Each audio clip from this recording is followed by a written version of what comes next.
Howdy, howdy, howdy. My name is Anachi Sasuke, and welcome back to the Warhammer 40K Wiki. Sorry for the delay. This video was supposed to happen last week, but I didn't have my laptop with me on the day I wanted to do it. And when I was back at my laptop, July decided it was going to be a heat wave, and then it was just survival mode. But now I'm in air conditioning, so let's do this. We should be finishing up the Adepta Sororitas today. I figured out how to say it. Okay, so war gear. The strength of man dwells in our purity and of our minds and bodies, within the potency of our weapons and the might of our starships. Most of all, it is found in the righteousness of our cause and our unshakable faith in the eternal God Emperor. Preacher Mihai Hujar. I don't know if I said that right. And here we have a battle sister stands arrayed in her fearsome panoply of war. Alright, so the primary individual weapon of the Order's militant of the Adepta Sororitas is the bolt gun. Weapon specialists like Dominions and Retributors tend to use the flame and heat-based weapons such as flamers and multi-meltas, and other weapons with a purifying spiritual effect. Battle Sisters use a form of modified power armor in battle. However, since they lack the Black Carapace gene seed organ implant of the Space Marines, they cannot interface with the armor to the same degree as the Astartes, and thus are somewhat less mobile in combat. The Sisters of Battle also make use of very strong faith-based powers in battle, which may or may not be related to the psychic powers of the warp. The Sisters believe these abilities are granted by the divine will of the Emperor himself, though they are more likely the psychic manifestations of the Sisters' incredible faith and devotion to him, as the Immaterium is shaped by belief. The most common war gear worn by all Sisters of Battle includes, before I continue, the way they just broke that down implies that if the Emperor is not already becoming a, creature in the warp, that the Sisters of Battle are going to make that happen. But it's also saying that, if their powers are psychic manifestations of their incredible faith and devotion to him, as the Immaterium is shaped by belief, doesn't that mean that the Sisters of, Battle, doesn't that mean their faith powers work the same way as the Orcs do? Anyway, Sororitas Power Armor. Commissioned by Goj Van Dyer, it is the only part of his legacy that was not removed along with his head. Created initially by the Forges on Mars for the Adepta Sororitas, this lighter power armor provides excellent protection and increased strength with little to no reduction in movement, speed, or agility.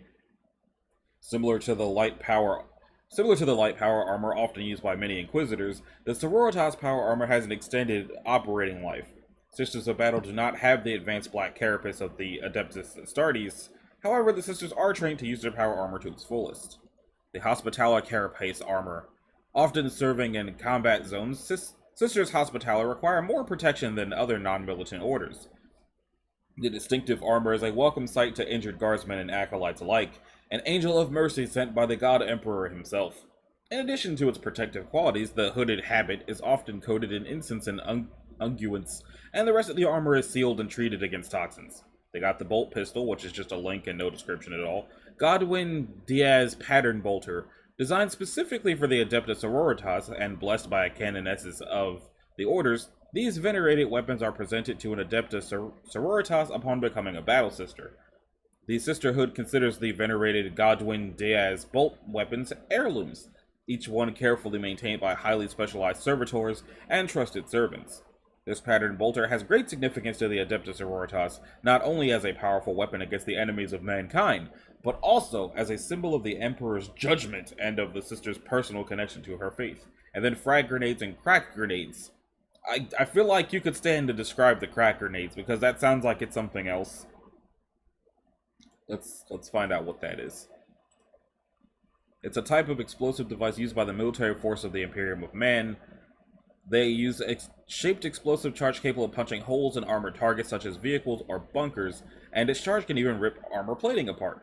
Typically, they're attached directly onto vehicles or fortifications with magnetic, adhesive, or physical clamps, maximizing their effect on the target.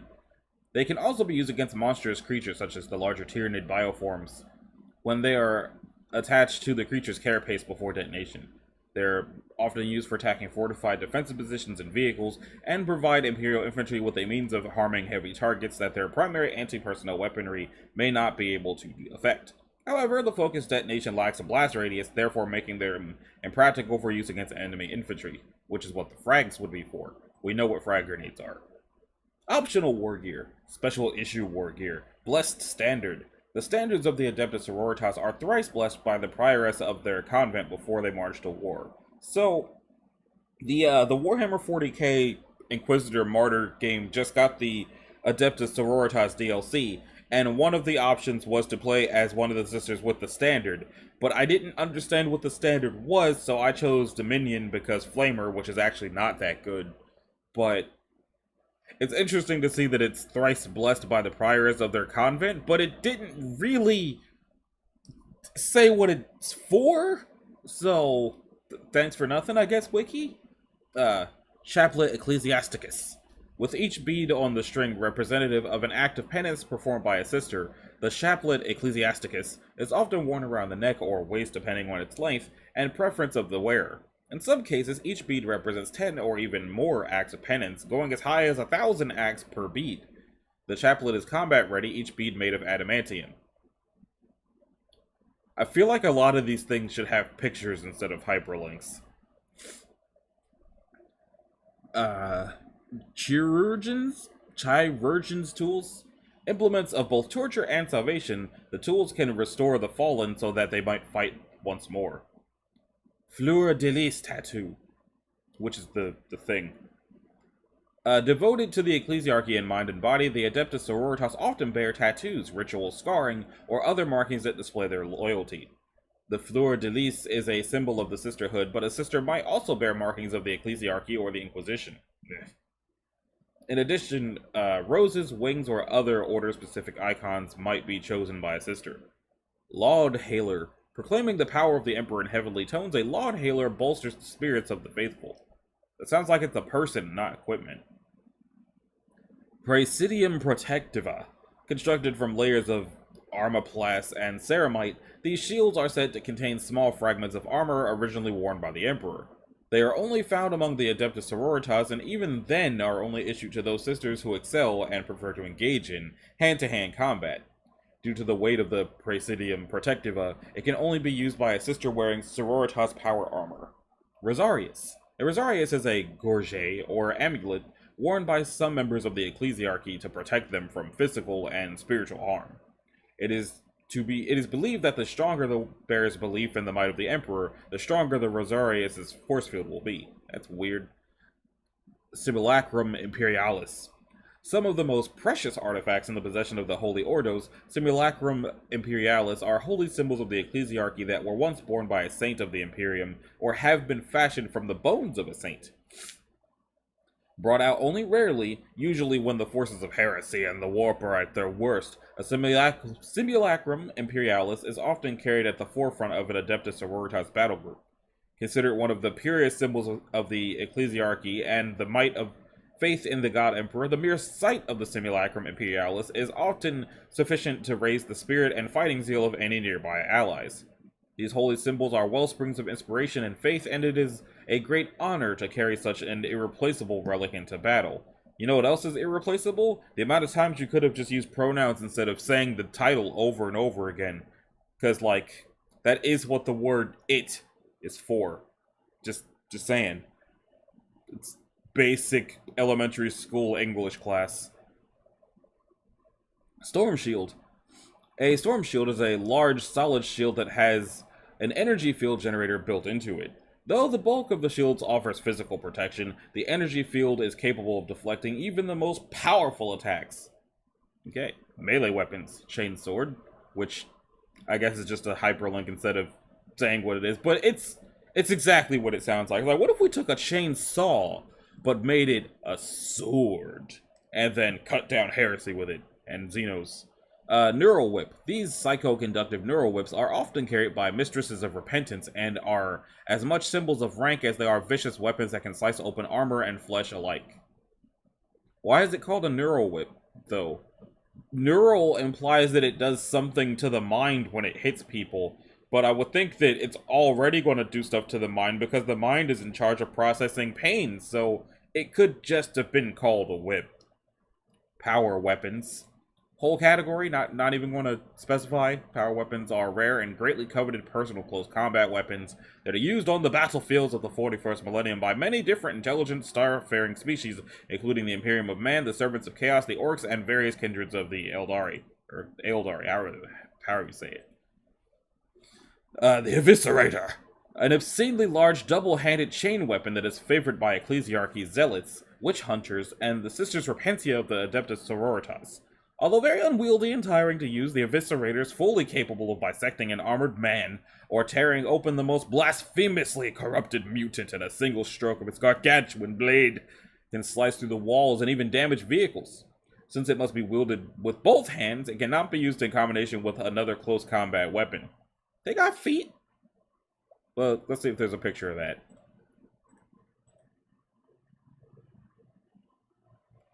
So, when I heard Eviscerator needing to be wielded with both hands, I was thinking, like, a dual-wielded super blade or something, like one in each hand.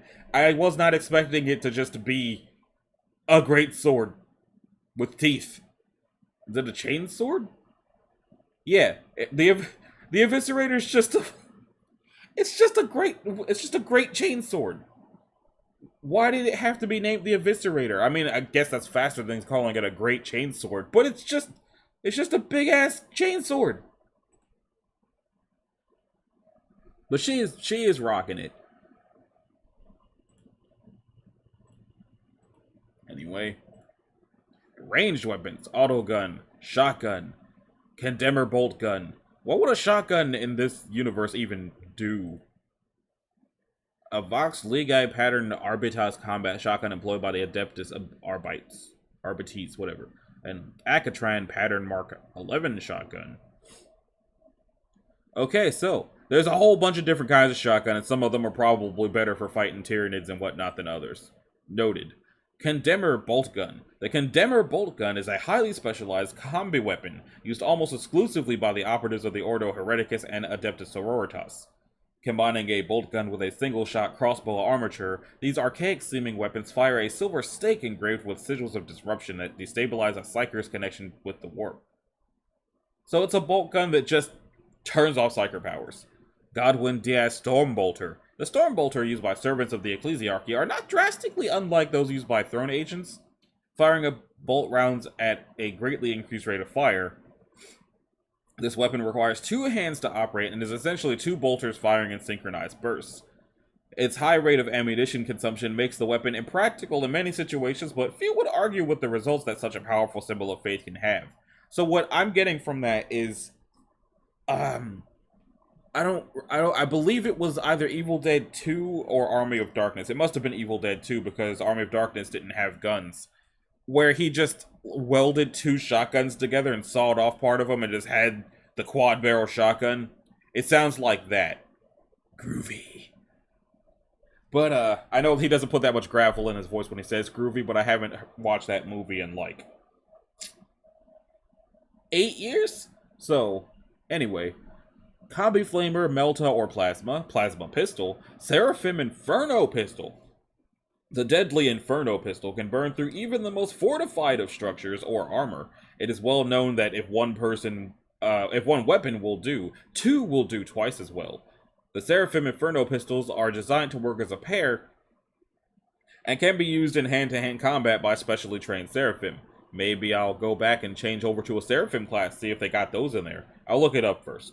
I'm already trapped in the plot, so it's not like it's hurting me any to try new characters. I can't go any further than Mission 5. Exorcist Missile Launcher. Though notoriously unreliable, the Exorcist Missile Launcher's volleys are considered by many to be the Adeptus Ministorum's final word in anti-armor firepower. Okay, special weapons. The Stormbolter. How is that different from the Godwin Diaz Stormbolter? Seraphim Hand Flamer. Designed for use in pairs. Seraphim hand flamers can spew forth gouts of full aim from both pistols at once. In addition, the hand flamers are designed to be used in melee combat and can release small controlled bursts of flames that use negligible amounts of promethium. The weapon can be used both as a ranged weapon and a melee weapon by those who are properly trained. I mean, yeah, I guess if you want to knock somebody upside the head with a handheld flamethrower, it's gonna work. And then Melt-A-Gun and Melt-A-Bombs. Heavy weapons. There's the heavy bolter, the heavy flamer, and the multi-melta. And then we got gears and tools. I wonder if we're going to have to mark this video for talking about weapons. None of these things are real. I hope not. Gear and tools. Hospitaller Medicae tools. The Order Hospitaller equips its sisters with the best battlefield medicine tools found outside the apothecaries of the Adepta Sororitas. The kit has a variety of sacred oils, unguents, surgical tools, and sterilizers to help those who lay wounded in battle. Reliquary. Reliquaries come in a myriad of forms, such as boxes, caskets, and cases. They're used to contain relics, charms, or holographic images of actual relics. Rules of Sororitas. A collection of treatises, litanies, and assorted holy directives. Sarissa? These are heavy spiked blades that the Sororitas often attach to their bolters in order to allow them to engage in hand-to-hand combat without switching weapons. When mounted on a bolter, a Sarissa counts as an axe in close combat. Seraphim Jump Pack, not Junk Pack. More streamlined and stylized, this jump pack is based off the same technology as those used by the Space Marines. The design has the added effect of giving the Adepta Sororitas the appearance of an avenging angelic host. The aggressive use of them by the Sororitas has made that design work tremendously well. Aside from the normal usage, an alternate tactic seen in the reconsecrating of Pilgrim's Pause was as a lateral boost to deploy Seraphim strike teams while staying behind cover. And they have vehicles! The Sororitas Rhino! The Rhino personnel carrier is the most common transport vehicle at the disposal of the Sisters of Battle, allowing units to move swiftly to where they are most needed, be it to seize an objective or strike deep into the heart of an enemy force. This tried and tested vehicle is famously robust, easy to repair, and utilized extensively by the Imperium's most elite fighting forces such as the Adepta Astartes and the Adepta Sororitas. The Rhino is fully capable of interacting with power armor, recharging power cells, and downloading tactical battle information as troops are transported into the thick of battle. Rhinos, like all Sisters of Battle vehicles, are bedecked with holy symbols and relics in addition to military insignia denoting squad and order markings. The door hatches of the Order's Rhinos are often emblazoned with the sigil Sororitas, the icon of the Sisters of Battle. Before I continue, I just want to say that since the Rhino here reminds me of some of the vehicles in, I believe it's called Advance Wars, I want to see a Warhammer 40k game that plays like Advance Wars does. Or War Group, whichever is your fancy. Because if they've got the vehicles, and we know they've got the mechs and the normal troops and then the bigger troops, Warhammer 40k as a franchise has everything it needs to perfectly align itself with the kind of gameplay that Advanced Wars has. But instead, we've got the Mechanicus game that plays like XCOM with less steps. We've got the Space Wolves game that, while it came first, does remind me of the gameplay of Marvel Midnight Suns, because I played Midnight Suns before Space Wolves, or Space Wolf, and those gameplays seem familiar. But I think that, one, there should be a tabletop RPG of Warhammer, because just the Sororitas have a whole lot of good plot hooks for it, and also a Warhammer 40k game that plays like Advance Wars. They've got the stuff. I'm literally reading about it right now. Moving on, the Immolator, which looks like the Rhino but red. The Immolator battle tank is a design exclusive to the Adeptus Ministorum based upon the ubiquitous Rhino chassis, see? Immolators carry deadly but short-range twin heavy flamers that cleanse the battlefield of all but the toughest of foes. That would explain it being called the Immolator, yes. The sight of such a tank rumbling into sight has disrupted more than one enemy battle line as warriors try in vain to evade an Immolator's fearsome inferno. Sisters of Battle favor bolters, flamers, and meltas to eradicate their enemies, the so-called Holy Trinity of weapons. As a result, some Immolators are armed with a pair of tank-busting multi-meltas instead of the traditional heavy flamers, whilst others mount heavy bolters to cut down enemy infantry formations at range. Immolators are tactically versatile vehicles and the tank of choice for many Sororitas commanders, for in addition to their prodigious armaments, their armored hulls carry squads of battle sisters, deploying them into vital objectives and then supporting them with heavy weapons fire. Exorcist, which is also a Rhino, but it's got a little bit extra on it. Let's find out what that's about. An Exorcist is one of the Adepta Sororitas' unique weapons of war, a vehicle that unleashes volleys of explosive, armor-piercing judgment upon the foes of the Imperium. They are, however, unpredictable machines that are only vaguely understood by the tech priests who must continuously service them. It looks like it's just a rhino with an extra gun on it. Many exorcists have been in service since the age of apostasy, further adding to their erratic nature.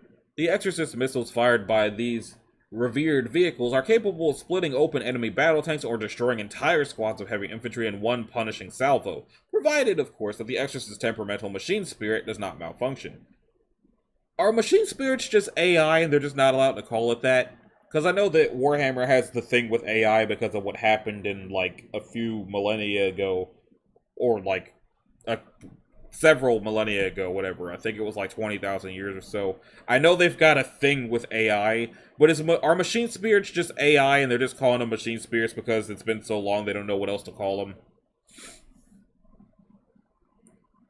So, cable split into what it does. Okay. Most vehicles in the Sisters of Battle's armory serve multiple purposes. For, in addition to being weapons of war, they are mobile shrines adorned with devotional icon and carvings. The Exorcist is perhaps the most ornate example of this. Each is an individual work of art whose battlefield role of providing devastating long-range fire support is secondary to its significance as a potent divine symbol of power and glory of the ecclesiarchy. So it's super destructive, but it's got a faulty AI, but it's mainly there for people to go, faith! And then be strong because faith. Maybe the true weapons are the friends I made along the way, and this faith-powered bolter I found. Penitent engines, I hate these. Penitent engines are towering bipedal vehicles that rampage through the enemy's battle lines, leaving death and carnage in their wake. The machine's arm-mounted flamers blaze a trail of fiery destruction as they thunder towards their foes, and their gigantic razor-edged buzzsaws carve through armor, flesh, and bone with every frenzied swipe. To be a pilot of a penitent engine is to have committed a terrible crime, one so heinous that punishment such as imprisonment, exile, acroflagellation, or execution is deemed too lenient. Many of the unfortunate sentenced to pilot a penitent engine were once members of the ecclesiarchy, priests fallen from grace, or battle sisters who have, through failure of duty or faith, caused the deaths of their fellows. A multitude of wires and chemical injectors are implanted into the condemned pilots' spines, and when they are not ripping through the ranks of their enemies, lances of pain and images of guilt shoot directly into their brains, reminding them of their sins. Driven by their pilot's frantic need for forgiveness, penitent engines charge towards the closest foe in sight, heedless of any danger, knowing that only in death, theirs or the enemy's, can forgiveness finally be earned. Penitent engines often charge into battle besides the ranks of the Order's militant. The Sisters of Battle consider it their sacred duty to witness these great machines in their fires of combat, observing the actions of their fallen brothers and sisters as they atone for past sins and seek redemption. So, I'm going to pull up the picture of this. As you can see, the reason I don't like the Penitence engines, as I learned from watching a Luton video, I finally remembered his name, is that not only are they giant machines that, like, your spine and brain are laced up to remind you of why you're in this position, but they put your body outside of the metal, because it's like, not only are you riding into battle with this thing laced into your bones and brain to force you to remember why you're in this position, but they're like, yeah, executing you was too lenient, but if you happen to get grievously murdered while you're right out in the open fighting things because you have no other choice, it's either fight things to the death or feel like you're dying. I hate these. I hate these with a passion. These are terrible. These are awful.